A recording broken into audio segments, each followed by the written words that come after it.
Isso aqui, eu dou essa foto. Devido ao atraso do início, estava previsto agora um intervalo. Nós vamos cancelar esse intervalo porque a gente toca direto, então o tempo recupera. Terminando a apresentação do Vitor Sensei, nós vamos já constituir a mesa, a abertura da mesa do professor Dr. Botan, e em seguida a gente já começa e aí já fica dentro do tempo regulamentar. Bom dia. Eu ia propor para essa continuidade uma fala um pouco mais resumida, mas eu não queria que ficasse algo também muito computacional, falando, eu queria que vocês se sentissem à vontade nessa fala minha, então, para interagir. Um pouco menos fala minha e um pouco mais de interação com vocês. Tá joia?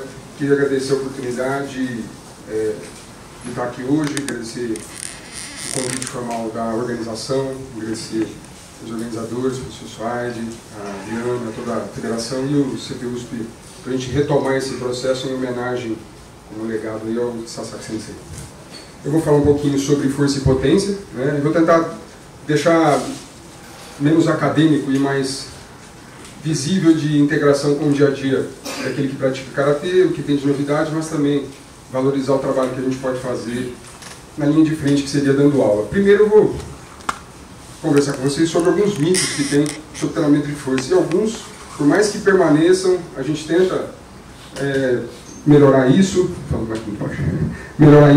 com relação à disseminação dos conhecimentos acadêmicos, mas ainda assim a nossa fonte de pesquisa acaba sendo hoje, fonte de referência hoje acaba sendo majoritariamente redes sociais. É isso que a gente vai tentar quebrar hoje. Rede social não é uma fonte acadêmica, ela é uma rede social. Então a gente tem que tomar muito cuidado com isso, e ela tende a disseminar conhecimentos trágicos para a atividade nossa como professor. Então ela tende a disseminar hábitos muito ruins, né?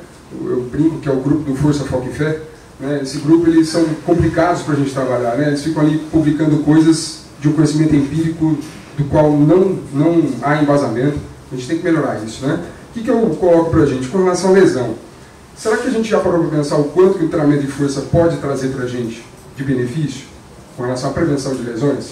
Será que pensando no treinamento de força não necessariamente só para adultos, tá? Eu coloquei a criança ali propositalmente. A criança pode e deve fazer treinamento de força. Não estou dizendo que ele deve pegar o peso, sentar no supino e levantar a barra. Não é isso. Tem dezenas de formas de fazer treinamento, resistir, treinamento de força, sem necessariamente ter aquela monotonia da academia. Quer dizer, ela deve fazer. Então, primeira coisa, será que a gente olhasse aqui, esse é que a gente chama de periódico, seria uma revista indexada, com avaliação de N professores, tem um critério para ser publicado ali, diferentemente da rede social. Esse paper aqui, esse artigo, ele comparou algumas relações entre se exercitar, efetivamente, fazer exercícios de força, proprioceptivos, alongamento, com relação à prevenção de lesão. Eu dei uma simplificada, colocando de uma forma bem clássica. O agudo seria assim, no momento do ato esportivo, na prática em si. Será que teria vantagens fazer esses tipos de treinamento? 1/3 de redução só de você fazer o treinamento de força. E se fosse de forma crônica? Ou seja, consistentemente treinando, o desenvolvimento de algumas lesões, como por exemplo tendinites, bursites, são aquelas que a gente considera lesões crônicas ao longo do tempo, tênis elbow, aquele cotovelo de tenista, etc., epicondilite, crônicas, quase 50% de redução só de você praticar treinamento de força. Então eu acho que a gente pode repensar isso a longo prazo, né, e implementar com uma prescrição à parte daquela que é o treinamento técnico. Então você recebe o seu atleta, você não necessariamente precisa prescrever o treino para ele, mas você já tem noção da importância disso. Você fala, você tem que treinar. Está treinando? Não. Tem que treinar. Talvez isso possa ser uma... E quem ele ouve é o técnico, né? Isso é o seu sensei. Eu não gosto nem de falar técnico, mas o seu sensei, ele ouve. E alongar? É muito comum, eu chego pré-competição, antes estudando alguns dos hábitos de uma forma mais pessoal, não de forma acadêmica. O quanto eles praticam alguns tipos de hábitos como alongamento, tapotagem, né? Tapotagem que eles tapas, né? Isso tem uma série de relações entre ativação e etc. Mas será que eu devo ou não devo alongar? Vou começar o treino agora. Imediato, não há um tempo de intervalo. Eu já começo alongando. O que isso tem de intervenção?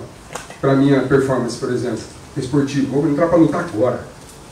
Aí eu olho, está abrindo espacate lá na área de competição e sustenta. Sabe que isso interfere?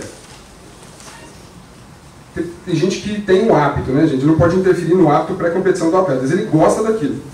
Se você mexe naquilo, você mexe naquele momento, é um momento de introspecção dele. A gente tem que respeitar isso. Mas caso você consiga alterar isso sem necessariamente modificar a performance dele, tem gente que gosta, fica num cantinho, né?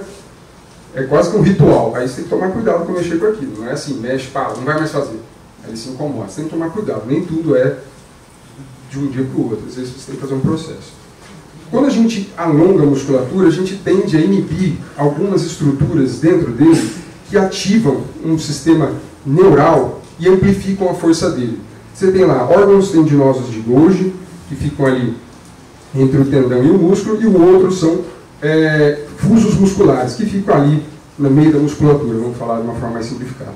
Quando a gente faz esse alongamento, a tendência nossa é inibir essas estruturas. E essas estruturas são aquelas que potencializam a ativação da musculatura. Quando você faz isso imediatamente antes de competir, ou antes de entrar para uma luta, a tendência é você ter uma redução de potência e de força. De força que interfere na potência. Então, não necessariamente, prévio à atividade, você pode trabalhar a flexibilidade, fazer a técnica de alongamento. Vamos diferenciar aqui, flexibilidade é a sua capacidade física, sua amplitude articular, e alongamento a técnica da qual eu melhoro a minha flexibilidade. Tudo bem, alongamento é a técnica, flexibilidade é a sua capacidade física. Vou dividir assim para ficar com um conceito mais plausível para a gente. Então, quando que ele deve alongar? No dia a dia dele de treinamento. Porque ele vai precisar, né? Se eu quiser bater um awashi jogando ali bonito, eu preciso colocar meu pé na cabeça dele, né? De algum jeito. Tem que ficar dando salto, né? A ideia geral é que você tente trabalhar com ele 2 períodos de treino, seria o mais interessante. Tá? Se você puder fazer um treino intercalado, seria interessante. Estou falando de trabalhar flexibilidade, não estou falando de vou começar o treino, vou aquecimentos gerais dentro do aquecimento pré-treino. Não estou falando de aquecimento, estou falando dele treinar a flexibilidade mesmo. Um treino específico, você precisa melhorar a sua flexibilidade. Preferencialmente contra turno, amanhã um treino de flexibilidade, à tarde um treino geral específico, até mesmo de força. Ou, se você puder, dê pelo menos ali 15 minutos de transição entre aquela estratégia sua de alongamento e o treino propriamente dito. Bem, a depender do tempo. Então, a gente separando as técnicas e olhando todas que a gente teria aqui, os tipos de alongamento, eu tenho aquele que eu fico parado, aquele que eu recebo um aditivo de alguém, a famosa empurradinha. Eu tenho um que eu fico só parado, mas faço também um balanço do membro, o balístico, isso é muito comum. E depois o dinâmico, que seria um pouquinho diferente, não tem tanto alavancar da estrutura. E o proprioceptivo, ele faz uma inibição, a pessoa faz uma contraçãozinha assim da perna, se eu estivesse deitado dentro do dorsal, a pessoa faz uma contração para abaixar a perna assim, resistido com a mão de alguém, e depois ele pega e me ajuda a empurrar. Ele trabalha aquele princípio da inibição que eu comentei. Todos eles, comparativamente falando, prévio à atividade, no estudo que eles fizeram, todos eles mostraram-se ruins com relação ao desenvolvimento de força imediata. Então, se você, o principal, o que mais causou foi o estático. Então a gente tem que tomar cuidado com relação a isso. O teste foi feito com salto e com sprints. Então depois eles foram calculando tempo a tempo quanto que diminuía essa interferência da flexibilidade. Então tomem cuidado, vocês podem escolher a forma que vocês acharem melhor. Mas você tem que tomar cuidado exatamente quando. Tá? Quando você coloca isso para o seu atleta fazer. Agora, se ele gostar muito e for pré-competição, exatamente ali antes de competir, você tem que tomar cuidado se ao interferir naquele ritual dele, ele perde rendimento. Tem gente que gosta de ficar no cantinho alongando antes de lutar. Tenta ver se vale a pena. Depois você vai estudando. As modificações de hábitos, elas não podem ser muito abruptas. Você tem que pensar então naquele que está ali competindo. Uma coisa que é saudável a gente pensar no amplitude de movimento, rapidamente, e por que ela é importante para o desenvolvimento de força, ele amplifica, ele maximiza o efeito do treinamento de força. Um dos motivos pelo qual eu coloquei aqui. A gente tentar entender essa situação na velocidade de execução do gesto saudável e como que eu analiso o padrão de movimento para aquela pessoa. Por que eu estou colocando amplitude de movimento e por que eu estou colocando flexibilidade? Rapidamente, a amplitude de movimento vai interferir numa coisa, que é na sua capacidade de visualizar a qualidade do movimento, do exercício resistido lá na academia. O que é isso? Olha que interessante. A gente tem sempre a capacidade de desvincular, muita dificuldade de desvincular, a quantidade de peso que eu coloco na barra, no aparelho, da qualidade do exercício. Então, qualidade do exercício, eu estou ganhando força, estou ganhando mais peso. É sempre assim, né? Ó, o cara põe muito peso, pô, o cara é forte. O cara tá... Nem sempre. Né? A gente vai ver que, funcionalmente, essa não é uma qualidade que deve ser uma variável. Mas eu estou chamando aqui porque, geralmente, a gente sempre olha, ó, mais peso, mais forte é melhor. Nem sempre. Interessante aqui que a gente vai ver um aspecto qualitativo um pouco invisível, seria essa amplitude de movimento durante o exercício. Tá? Existe uma capacidade de fazer técnicas incorretas, de utilizar cargas de forma inadequada. Um exemplo disso é o famoso ângulo de 90 graus para atletas. Né? O cara não agacha, ó, só até aqui, viu? 90 você sobe. Né? Como se eu estivesse fazendo algo fantástico para parar ele 90 graus e subir. Isso vem de um histórico muito interessante dos primeiros estudos envolvendo articulações de paraquedistas em cadastro. É uma coisa muito... E hoje ficou, não, só vai até 90 e sobe, para atleta. Então, para indivíduos normais e saudáveis, que não buscam rendimento. Né? Esse estudo foi muito bacana. Eles avaliaram a amplitude de movimento e interferência dele com relação ao desenvolvimento de força. Então, o cara comparou de uma forma muito interessante. Ele pegou 12 semanas de treinamento, de agachamento. Um grupo fez até 60 graus, até um pouco menos que 90. E é comum, tem gente... Só falta fazer assim na academia, né? E um outro grupo fez 120, então um agachamento profundo. Essa comparação deles observou que quem fez o parcial teve uma redução nos ganhos de força, analisados com dinamômetro e agachamento, e também redução nos testes de salto. Ao fazer o salto, ele teve redução dos ganhos de força, comparado com quem fez amplitude total. Então, não necessariamente agachar menos, necessariamente não, nesse caso não. O achado desse estudo foi que não houve vantagem ao fazer o agachamento parcial. E no final, quando eles fizeram a análise da secção transversa, do tanto que ele ganhou de massa magra, ou seja, de hipertrofia dele, os ganhos foram muito superiores para quem fez o agachamento completo. Então, é uma coisa para a gente parar para pensar, né? Será que eu estou poupando? Eu estou ganhando menos? E apesar de colocar mais carga? Outro trabalho no mesmo sentido, que avaliou então composição corporal e outros protocolos, ele encontrou algo muito interessante também. Aqueles grupos que fizeram, agora, uma série de exercícios, não só o agachamento, com amplitudes menores na prescrição deles, quem fez com amplitude menor teve ganhos interessantes. Ó. Eles fizeram com mais carga, certo? Fizeram de 11% a 23% mais carga. Então ele colocou mais peso. Levanta mais peso. Mas ao final da estrutura com a avaliação global deles, a musculatura deles teve um ganho de 32% menor do que aqueles que fizeram a amplitude total. O cara fez com amplitude total, com carga menor e teve mais ganho de força? Sim. O que mais? Aqui, o aumento deles com relação à musculatura. Olha o tanto que esse aumentou, olha o tanto que esse aumentou, de 16 para 59. Só um pouquinho, né? Só um pouquinho. Aumentou muito. Ganhos de força, então, muito mais vantajosos, inclusive menor perda de massa subcutânea gordurosa para quem fez com amplitude parcial. Então, agachar total, para quem consegue, para quem tem técnica e tem instrução para isso, ou seja, o acompanhamento profissional, é melhor. Nem todo mundo pode agachar se não for bem avaliado, tudo bem? Então, todo mundo bora agachar, não. Então, a avaliação prévia disso antes, se possível, se for adequado, ele faz. Então, o que a gente para pensar? E treinar força? Será que é bom? Será que, para quem faz karatê ou para quem faz artes marciais, qual que é a vantagem disso? Será que eu posso treinar força? Será que eu não vou ficar mais lento? Para pensar nisso, né? Pô, vou treinar força, vou ficar amarrado. Eu ouço isso até hoje, né? Eu não vou treinar força porque o cara vai ficar amarradão, vai ficar lento. Ou o cara de repente ficou lento porque ele é burro, aí a gente fala que ele está treinando força e junta uma coisa com a outra e fala, olha, ele está... Foi musculação, a gente não tem quem culpar. É igual a nutricionista que quer fazer o cara emagrecer, manda só caminhar. Né? A Luciana deve ter até infarto quando ouve isso. Né? Fala, preciso emagrecer, vai caminhar. Isso dói o coração, né? A mesma ideia para quem faz musculação, tudo isso depende. Tá? Então depende muito. E se a gente fizer errado, você sempre vai chegar depois. Você sempre vai, nossa, você sai arrancando, mas chega depois. Então sim, se você treinar errado, vai dar errado. Né? Se esse caso falou, é qualidade, volume, mas tem que fazer do jeito certo. A musculação é a mesma coisa, não ia ser diferente, tá? Sempre vai chegar depois. Então vamos ver força e potência, vamos avaliar isso. Primeiro, como que antigamente se prescrevia cargas de potência? Você busca o histórico, no colégio americano tem algo bem curioso. O colégio americano foi uma grande referência, e ainda é, com relação às práticas de exercício físico, ele e o Colégio Europeu. Há muito tempo atrás, você observava aqui, as cargas de potência, elas tinham esse tipo de prescrição, 80% a 90%. Isso aqui é o seguinte, você faz um cálculo de uma repetição máxima, que é o RM, que eles chamam, né? Você vai colocando, avalia, tem um protocolo, você vê o quanto que ele consegue fazer no máximo.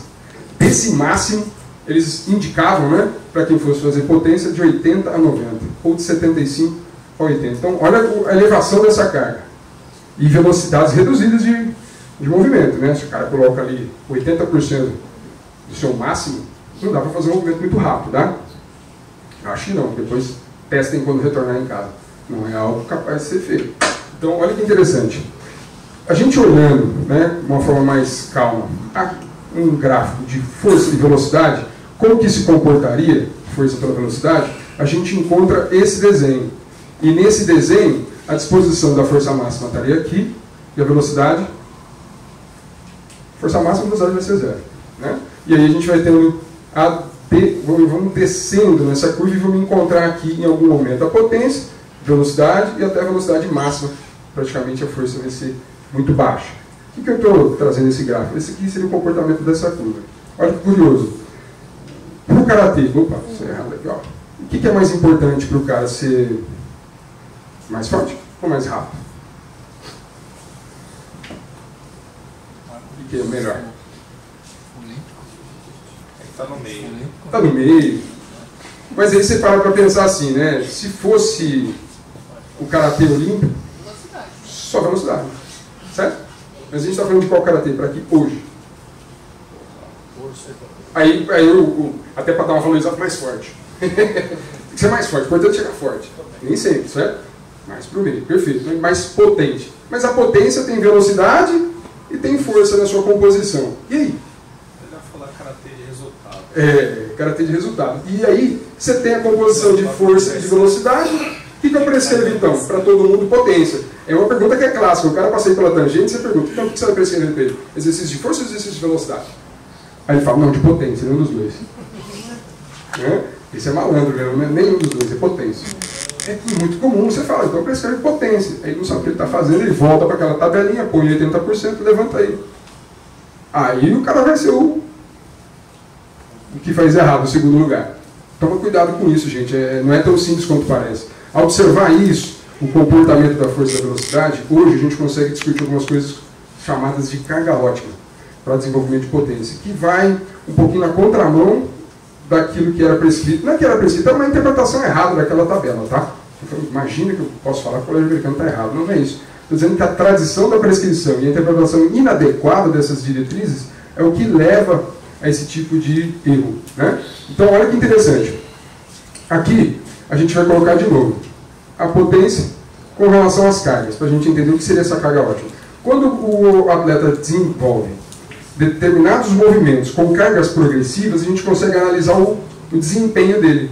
Então, quando a gente vai olhando o quanto ele se comporta com determinadas cargas num gesto potente, então eu vou colocando pesos, ele vai fazendo, por exemplo, um salto ou uma barra sobre as costas, ele coloca e salta, ele faz o gesto, eu consigo avaliar a velocidade com que ele movimenta aquela barra, não é?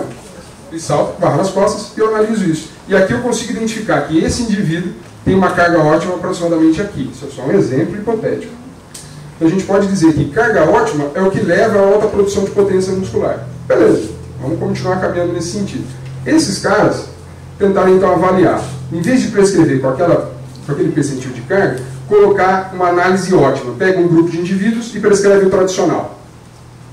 One size fits all, ou seja, todo mundo igual. Pá, põe para cá. Potência, potência. E o lado de cá, eles separaram os indivíduos e prescreveram treinos adaptados àquela carga ótima dele. Então, individualizei o treino para ele, avaliando o desempenho dele com cargas. Olha que interessante esse estudo. Aqui seria a prescrição, então, dos indivíduos com déficit de força, os indivíduos com déficit de velocidade, a composição do treino deles, e aí depois pode baixar esse artigo, eu mando para o pessoal ler, e aí depois o tipo de prescrição para aquele grupo. Só para a gente não ater a detalhes, a gente entender o global. Quem fez otimizado pré e pós-treinamento teve progressões muito maiores no desempenho de potência do que aquele que não foi otimizado. Então, geralmente o cara faz uma planilhazinha que ele baixa na internet, treina isso aqui, ó. Isso aqui é bom. Eu vi o fulano saltando lá, é bom. Salta aí. Pula aí. faz desse jeito. Não é assim. A gente não pode pegar um treino e simplesmente fazer igual, achar que vai dar o mesmo resultado. Então, essa é a diferenciação. Da mesma forma que eu individualizo a nutrição, a alimentação do indivíduo, eu individualizo o treino dele, entendendo que ele tem demandas específicas. E aí a gente começa a pensar. Então, a potência, que é força pela velocidade, de uma forma bem simplória, eu teria que entender que o achado disso é o quanto eu consigo movimentar e acelerar minha massa corporal. Essa é a sacada, né? Então, se você desmembrar essa mesma situação, você vai encontrar a aceleração dos dois. Então, ou seja, o quanto eu consigo acelerar mais rápido a minha massa corporal, certo? O karateca, na disputa, não põe peso no corpo, né? Põe aqueles coletes de treinamento militar, ninguém põe peso para lutar. Ele luta com o peso dele, certo? Então, quanto eu consigo acelerar isso é o que vai dar o diferencial. Aí a gente muda a cabeça. Então, não é o tanto de carga que eu levanto, mas é o quanto eu acelero essa carga. Qual a minha capacidade de acelerar essa carga? Essa é a sacada da prescrição individualizada. Então, eu consigo fazer distribuições dessa mesma situação, identificando, então, com cargas mais elevadas, eu dou mais ênfase à variável força. Pessoas que apresentam modalidades, comportamentos mistos de potência, a gente pode considerar com cargas mistas. E aí, pessoas que têm capacidade de desenvolver a velocidade, eu transito com um treino de velocidade assistida, ou seja, eu dou mais ênfase à velocidade. É isso que eu quero dizer. Vamos olhar aquela curva de um jeito mais fácil. Se a gente pegasse, então, separasse todo mundo, eu teria um indivíduo, se ele treinasse com ênfase e carga elevada, eu deslocaria essa curva mais para cá. Se eu treinar com um indivíduo que tinha potência como global, só velocidade, ele tinha um déficit de velocidade, ele desloca só a velocidade mais para cá. Agora, se eu otimizar o treino, a tendência é que eu desloque toda a curva, tanto na força quanto na velocidade, dependendo do seu déficit, depende da sua necessidade. Eu não posso falar que todo mundo tem déficit de potência, de força, perdão. Todo mundo tem déficit de velocidade. Eu tenho que te avaliar, eu não sei. Você tem composição de fibra diferente, você tem articulação diferente, você tem uma pancada, você tem técnica diferente, capacidade de recrutamento neural diferente. Eu não sei. Eu preciso avaliar para saber. Então não dá para chegar e falar, faz aí. Planilha de copia e cola. Não vai dar certo. E aí, serve para todos os esportes? Olha que interessante. Outros estudos também avaliaram o jump squat, que é um tipo de salto, avaliando a velocidade propulsiva. Isso foi aqui pelo núcleo de alto rendimento do Loturbo, do qual a Luciana comentou trabalhos acadêmicos juntos. Vários esportes encontraram uma média muito similar de desenvolvimento entre eles. Inclusive aqui, Combate Esporte, ela está com Doi Karatê só, que é o grupo que ele está trabalhando atualmente, mas a gente encontra de todos os esportes a prescrição através dessa avaliação boa. Mas aí eu pergunto para a gente, serve para Karatê? Sim, serve para Karatê também. Então, para pensar, tive que colocar o Ezinho aqui, mas ele serve sim, tá? Exemplo disso, aí o Brose, do qual você falou. Isso aqui utilizou um karateca daquele esportivo, daquela modalidade esportiva. Mas, não vou citar nomes, mas é para a gente entender que é uma prescrição de alto rendimento. Quando eles fizeram a prescrição só baseada na carga ótima, para esse karateca, ele tem uma velocidade assustadora, foi uma bateria de testes interessantes. O VO2 dele foi de 42, se eu não me engano, 43. O que seria a capacidade cardiovascular dele, cardiorrespiratória, perdão? Normal, sou indivíduo ativo. O pessoal falou, mas ele tem um VO2 de um indivíduo ativo, ele tem a capacidade cardiorrespiratória de um indivíduo simplesmente ativo, que treina bem. Mas na hora que eles avaliaram o salto dele, cadê? Eu tirei o salto aqui, o salto dele, ele deu quase 40% a mais dos indivíduos similares a ele, no mesmo nível técnico. Então, quer dizer, a potência dele era muito maior. Por mais que os golpes, geralmente a pontuação seja de braço, a gente sabe o quanto é importante. Eu não vou ficar discutindo novamente a importância da reação do solo e mas veja, os pontos são de braço, potencialmente são mais de braço. A potência de perna é de suma importância para eu chegar lá.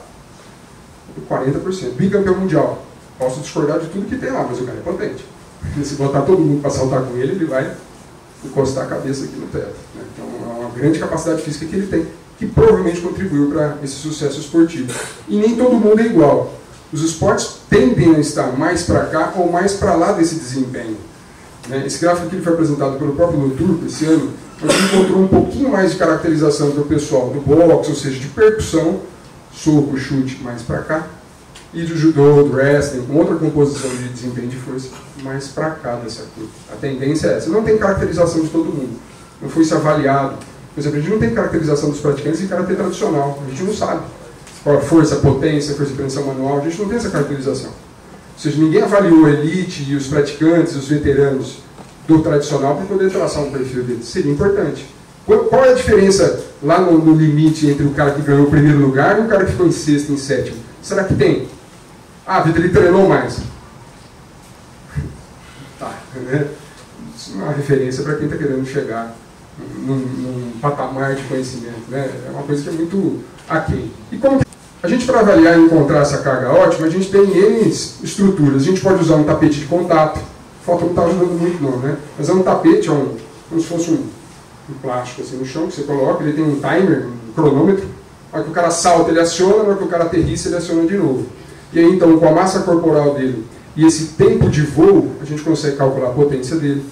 Né? A gente consegue encontrar essa carga ótima, eu coloco os pesos, então ele salta sobre esse tapete. O tapete custa 7 mil reais, mais ou menos. É caro.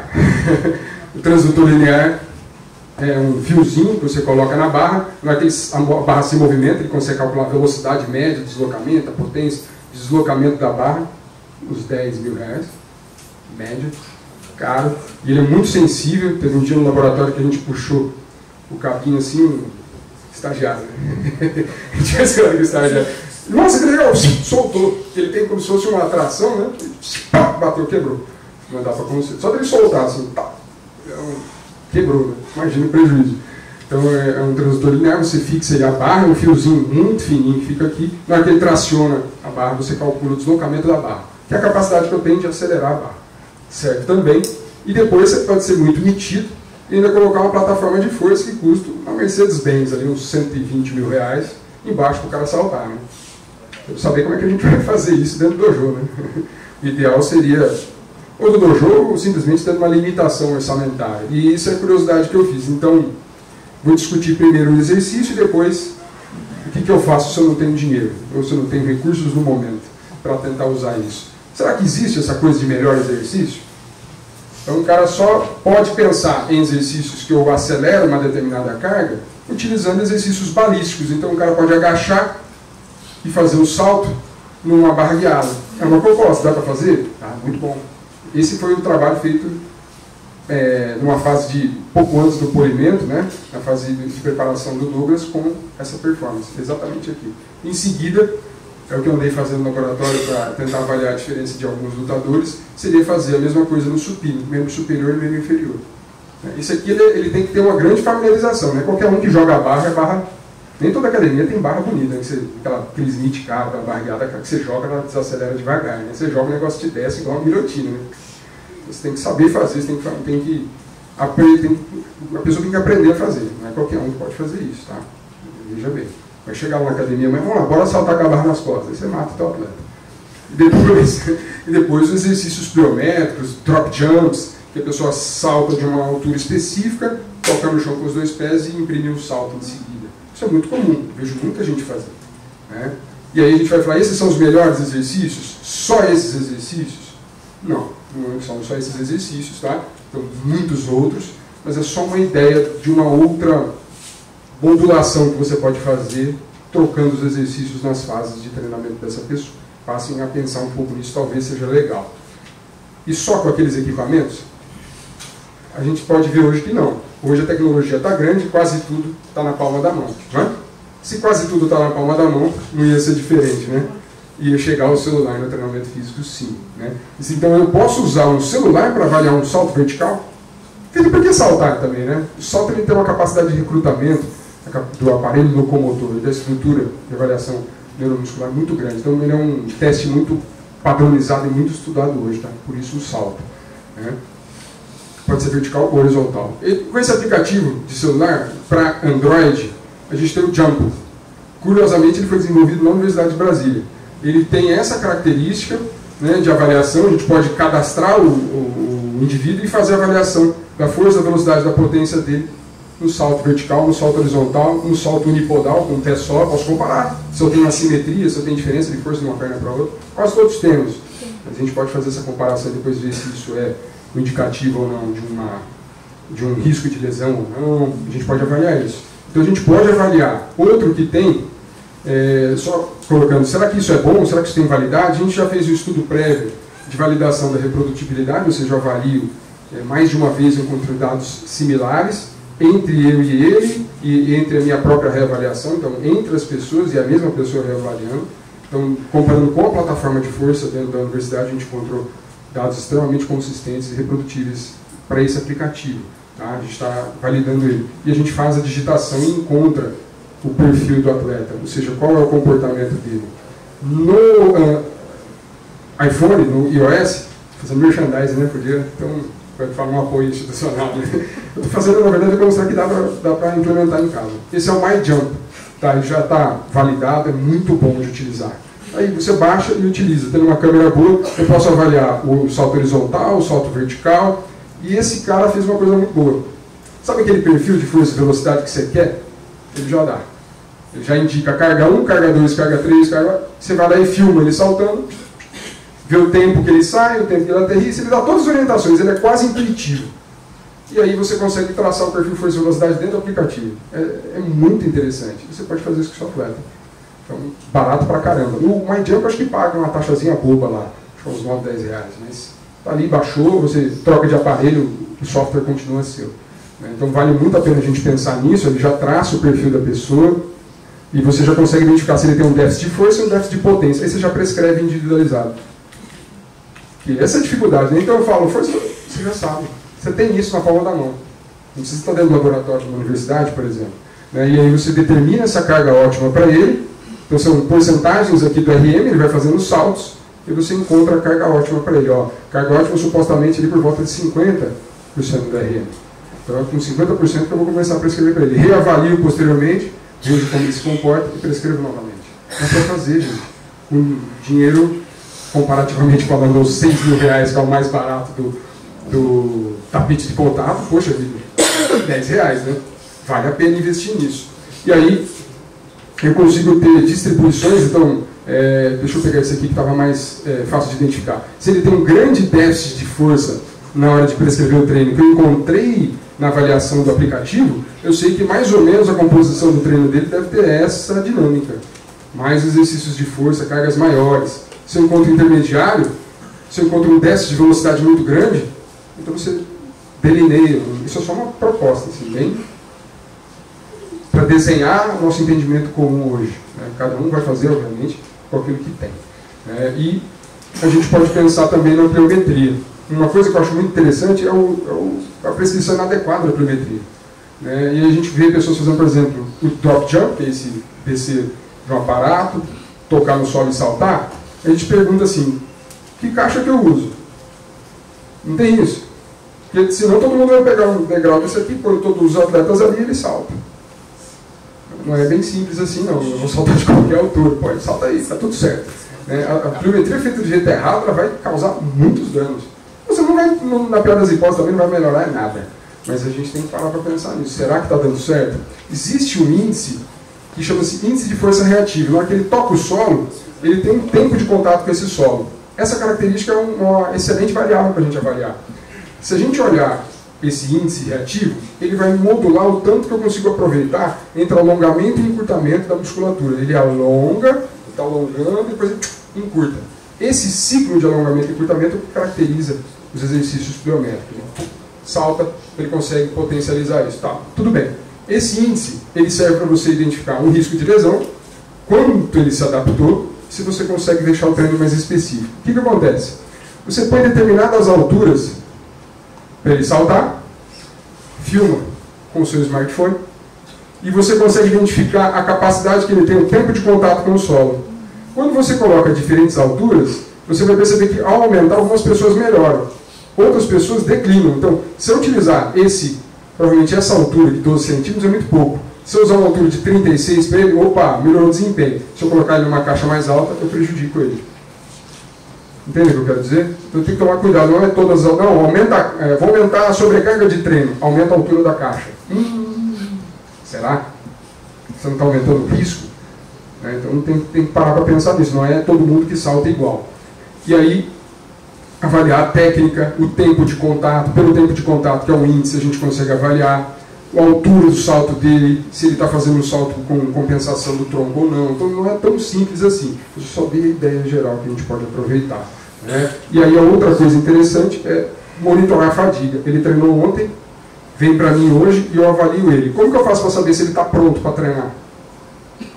O quão pronto ele está para fazer o treino no dia seguinte? Porque às vezes o cara vem treinar para você, mas até vem treinar com dor mesmo, Vitor. Tá bom. Cada um, né? Treinar o que você vai fazer ele treinar com dor? Tem tanta coisa para treinar, né? Então, toma cuidado com isso. Treinar com dor é bom, mas depende do que você está querendo. Tem budô e tem capacidade de você machucar ele. Você tem que escolher o que você está querendo com ele. Você mata a carreira atlética dele, às vezes, por um certo exagero, né? Então, depende. Eu digo que isso depende. Eu gosto muito de treinar até o limite, mas tem que ser inteligente. Não pode fazer isso de uma forma irracional. E aí existe um índice que esse autor Flanagan colocou com relação a riscos e a capacidade do indivíduo fazer ou não treinos pliométricos. Então tem indivíduos que não estão prontos ainda, a estrutura dele não está pronta para fazer pliometria. Você tem que fazer uma preparação dele para ele treinar. Então esse índice é só uma orientação, ou seja, não é qualquer um que pode fazer, como que eu faço, qual o risco que eu tenho. Então, de forma geral, a gente tem isso. Vamos encerrar aqui para vocês com alguns pontos, tá? Resumo da ópera aqui hoje. A seleção de exercícios e de cargas de treinamento. A gente tem que tentar ver o quanto a gente consegue direcionar a adaptação neuromuscular dele. O exercício com cargas moderadas, não mais aquelas cargas que a gente via antigamente, se mostraram mais adequadas para o desenvolvimento de potência do indivíduo.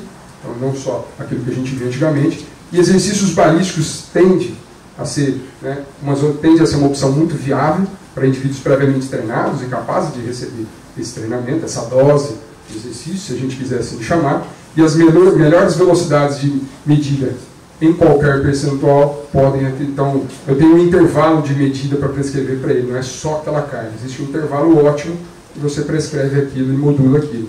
Aqui não apareceu no slide, mas isso são colocações do próprio Irineu Lotu, do Instituto de Alto Rendimento, tá? É isso. Muito obrigado a todos.